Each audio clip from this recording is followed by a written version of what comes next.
नमस्कार, live series के night bulletin दिन भर बिहार में आपका स्वागत है। खबरों की शुरुआत करेंगे, लेकिन उससे पहले एक नजर डालते हैं आज की सुर्खियों पर। एनडीए नेताओं की बड़ी बैठक, उम्मीदवारों पर मंथन। दिल्ली में कांग्रेस की उच्च स्तरीय बैठक, राजेश राम बोले रिपीट होंगे ज्यादातर चेहरे। सीट शेयरिंग फॉर्मूला पर तेजस्वी ने साधी चुप्पी। 15 सीटों पर अड़े जीतन राम मांझी।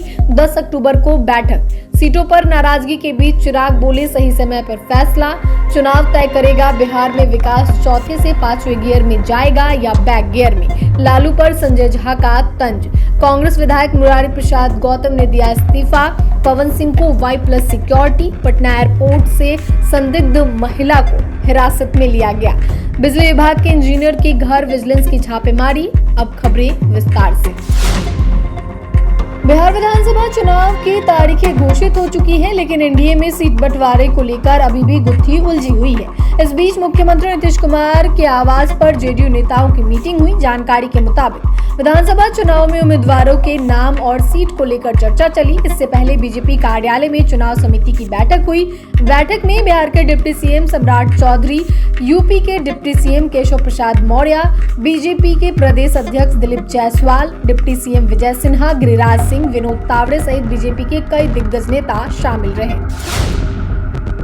उधर दिल्ली में भी कांग्रेस की उच्च स्तरीय बैठक हुई, जहां पार्टी के दिग्गज नेताओं का जुटान हुआ। बैठक खत्म होने के बाद राजेश राम ने कहा कि ज्यादातर चेहरे रिपीट होंगे। कांग्रेस बिहार प्रभारी कृष्णा अल्लावरू ने कहा कि हमने बिहार चुनाव को लेकर पूरी योजना तैयार कर ली है। अब हम आगे का कदम उसी योजना के आधार पर उठाएंगे। हम यह सुनिश्चित कर रहे हैं कि प्रदेश में हमारी जीत सुनिश्चित हो सके। उन्होंने कहा कि हमारे लिए बिहार का भविष्य मायने रखता है। हम यह सुनिश्चित कर रहे हैं कि बिहार में चौतरफा विकास की बयार बहे, किसी के भी हितों के साथ कोई समझौता न हो। जो मुद्दा हमारे लिए महत्वपूर्ण है, हम उसी पर प्राथमिकता दे रहे हैं। हमें पूरा विश्वास है कि आगामी चुनाव में हमें अपेक्षित परिणाम देखने को मिलेंगे।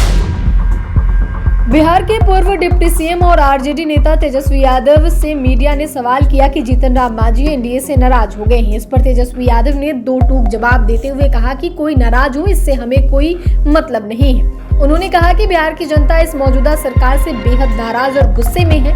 तेजस्वी यादव ने आगे कहा कि इस बार बिहार की जनता परिवर्तन चाहती है। जनता नई सरकार और नया बिहार बनाना चाहती है। सभी लोग इस सरकार से नाराज हैं और सभी लोग मिलकर इस मौजूदा सरकार को बदलने का काम करेंगे। हम के राष्ट्रीय संरक्षक जीतन राम मांझी ने एनडीए से कम 15 सीटों की मांग की है। मांझी ने साफ तौर पे कहा है कि अगर एनडीए उनकी मांग नहीं मानता है तो उनकी पार्टी चुनाव से अलग हो सकती है।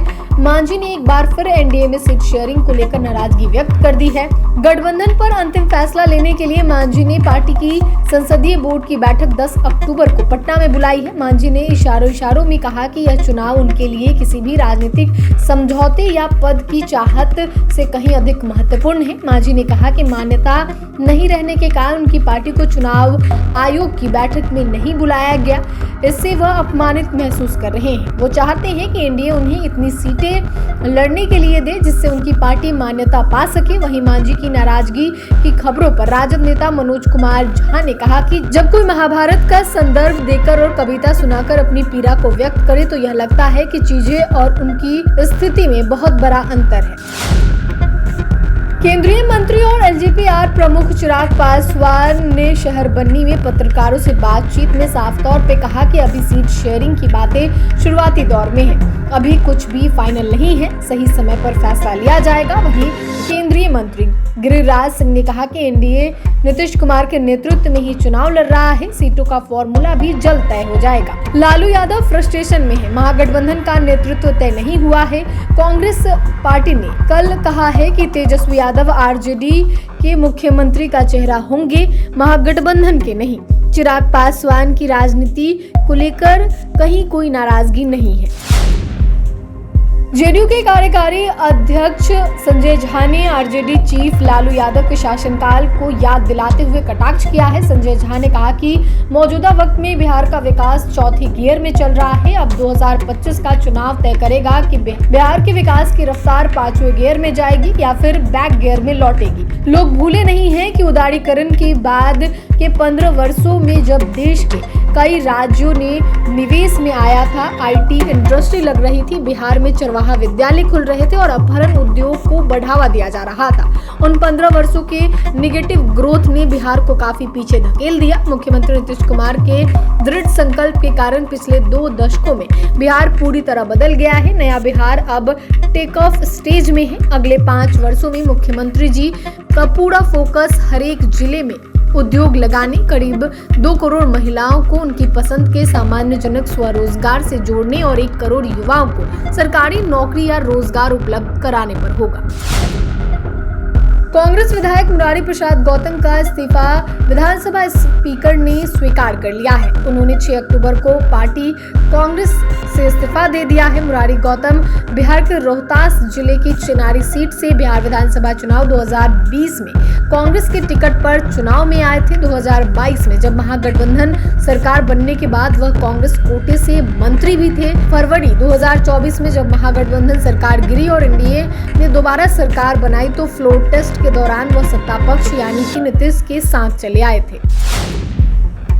भोजपुरी सुपरस्टार पवन सिंह को Y+ कैटेगरी की सुरक्षा दी गई है। गृह मंत्रालय की तरफ से सुरक्षा की मंजूरी दे दी गई है। अब पवन सिंह के साथ हमेशा सशस्त्र कमांडो 11 सुरक्षा कर्मी और 2 कमांडो तैनात रहेंगे। आपको बता दें कि पवन सिंह और उनकी पत्नी ज्योति सिंह के बीच विवाद चल रहा है। पिछले कुछ दिनों में पवन सिंह का पारिवारिक विवाद भी सुर्खियों में रहा है। उनकी पत्नी ज्योति सिंह लखनऊ पहुंची और पवन पर मिलने से इनकार करने का आरोप लगाया, जिसका वीडियो सोशल मीडिया पर वायरल हुआ। इसके बाद पवन सिंह ने इस पर अपनी प्रतिक्रिया दी, जिसके बाद ज्योति ने भी उस पर जवाब दिया। इस विवाद में करणी सेना ने ज्योति सिंह का साथ देने को कहा है। हरियाणवी एक्ट्रेस अंजलि राघव की कमर छूने के बाद भी इनको लगातार धमकियां मिल रही थी।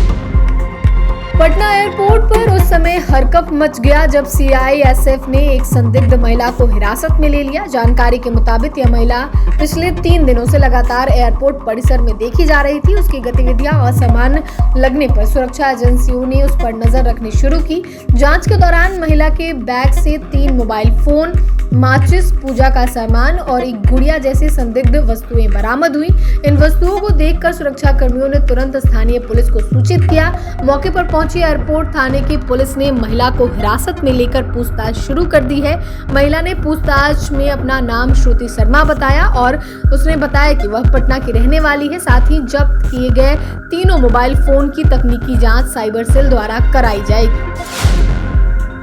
दरभंगा में विजिलेंस टीम ने हाउसिंग कॉलोनी स्थित बिजली विभाग के कार्यपालक अभियंता प्रणव कुमार के किराए के मकान पर छापेमारी की। टीम को मौके से महत्वपूर्ण दस्तावेज, नकदी और कई अहम सामग्री मिली। छापेमारी के दौरान टीम ने इंजीनियर को हिरासत में लिया। वहीं विभाग के 2 अन्य कर्मियों से भी पूछताछ जारी है। विजिलेंस विभाग के सूत्रों का कहना है कि यह कार्रवाई आय से अधिक संपत्ति की शिकायत के आधार पर की गई थी।